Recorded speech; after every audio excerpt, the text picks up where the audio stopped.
Rapaz, nós estamos fodidos mesmo. Vocês viram, alguém aí viu o vídeo do cadeirante carregando a tocha que caiu? O cadeirante carregando a tocha, caiu, se apoiou com as pernas assim, velho. Dá pra ver claramente que o cara não é aleijado. Então, meu Deus do céu, eu não sei qual a doença desse pessoal. Até o aleijado, velho.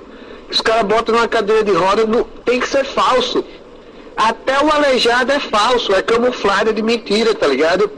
Qual a dificuldade, porra do aleijado lá de verdade naquela cadeira? Mas não, até a porra do aleijado é falso nesse país. É pra enganar. Até a porra do aleijado é pra enganar o povo. Nossa, tá muito escancarado, velho. Nossa, que vergonha.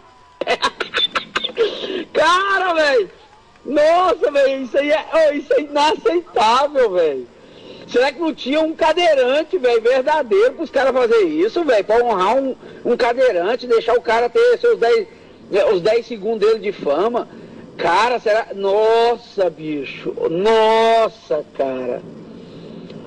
Que paia, velho. Meu Deus do céu, que país é esse?